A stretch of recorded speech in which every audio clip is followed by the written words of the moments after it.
नमस्कार दोस्तों, जितने भी हमारे सीएससी वेली भाई एक्सिस बैंक, एचडीएफसी बैंक या फिर किसी भी बैंक का बीसी पॉइंट यानी कि बैंकिंग करेस्पॉन्डेंस चलाते हैं, उनके लिए एक नया अपडेट आया हुआ है।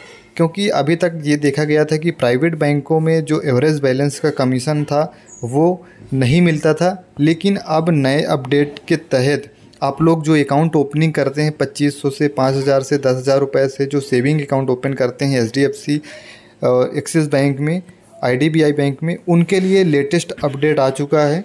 कमीशन से रिलेटेड किस प्रकार का अपडेट है उसके बारे में जानेंगे। तो सबसे पहले चैनल को सब्सक्राइब कर लीजिए और मैं थंबनेल ओपन कर लेता हूं यहाँ पे कि बताया क्या गया है।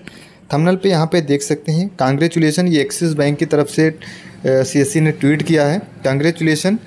और इसके बाद लिखा हुआ है, now Axis bank BCS can use biometric e KYC to open an account with an initial funding of 500 रुपये। यानी कि जो आप लोग 500 रुपये से अकाउंट ओपनिंग का काम करते हैं उसके लिए आपको कमीशन कितना मिलेगा, वन टाइम कमीशन कितना मिलेगा, और साथ में एवरेज बैलेंस की बात कर लेते हैं। बहुत सारे लोगों को एवरेज बैलेंस के बारे में नहीं पता होगा, तो मैं उनके बारे में बता दूं कि जो आप लोग ई-केवाईसी के थ्रू 500 रुपये से इंस्टेंट अकाउंट ओपनिंग कर लेते हैं, करने के बाद कस्टमर से ये बोलिए कि आप इसमें ज़्यादा से ज़्यादा अमाउंट रखेंगे तो आपके जो चार्जेस हैं वो भी नहीं लगेंगे। इसके बाद उसमें ब्याज भी मिलेगा आपको, और आपका जो मिनिमम बैलेंस का है यानी कि minimum balance monthly average balance है उसका भी चार्जेस नहीं लगेगा। तो इसमें पे आउट किस हिसाब से दिया जाएगा, वन टाइम जो आपको 68 रुपये एक अकाउंट का मिलता है, 500 रुपये से अगर आप अकाउंट खोलते हैं तो 68 रुपये आपको डीजीपे में नेक्स्ट मंथ क्रेडिट कर दिया जाता है। लेकिन अब बात कर लेते हैं मिनिमम एवरेज बैलेंस की सेविंग अकाउंट की। सेविंग अकाउंट आप अगर किसी कस्टमर को ओपन करते हैं तो 500 जीरो से 5,000 रुपये तक का अगर रखते हैं तो 0 रुपये आपको कमीशन मिलेगा, 0% कमीशन मिलेगा। 5,000 से 10,000 के बीच में 0.60%, और 10,000 के ऊपर अगर है तो 0.80% आपको मंथली कमीशन मिलेगा बिना किसी ट्रांजैक्शन का, केवल अकाउंट में रखने का पैसा। अगर करेंट अकाउंट है तो भी 68 रुपये कमीशन मिलेगा अकाउंट ओपनिंग का, लेकिन अगर आप 10,000 तक पैसे रखते हैं तो कुछ नहीं मिलेगा। करेंट की बात कर लेता हूँ, 10,000 से 25,000 के बीच में 0.80 पैसे।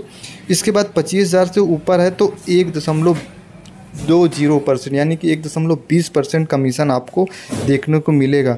तो आप जितने भी अकाउंट ओपनिंग करें, चाहे जिस भी कस्टमर का हो, चाहे सेविंग अकाउंट हो या फिर करेंट अकाउंट हो, करेंट अकाउंट है तो उससे कहिए कि आप अगर 10,000 से ऊपर रखना चाहते हैं अकाउंट में बैलेंस, तभी आप अकाउंट ओपन कीजिए। इससे फ़ायदा ये होगा कि आपको भी कस्टमर, आपका भी कमीशन इसमें बनेगा। इसके बाद अगर सेविंग अकाउंट हो उनसे बोलिए 5,000 कम से कम रखना है, इसके ऊपर ही रखने हैं, 5,000 से कम नहीं करने हैं आपको। 5,000 से जितना ऊपर होगा उतना आपको 0.60% के हिसाब से कमीशन दिया जाएगा। अगर 10,000 के ऊपर है यानी कि आपको कस्टमर के अकाउंट में कम से कम 5 से 10,000 रखवाना ही रखवाना है। इससे आपका फ़ायदा ही फ़ायदा होगा, बिना काम का ही पैसा आएगा। आपको अकाउंट ओपनिंग करना है, पेमेंट रखना है, कोई भी ट्रांजैक्शन नहीं करने हैं। तो मिलते हैं नेक्स्ट वीडियो में। वीडियो कैसा लगा कमेंट में ज़रूर बताइएगा।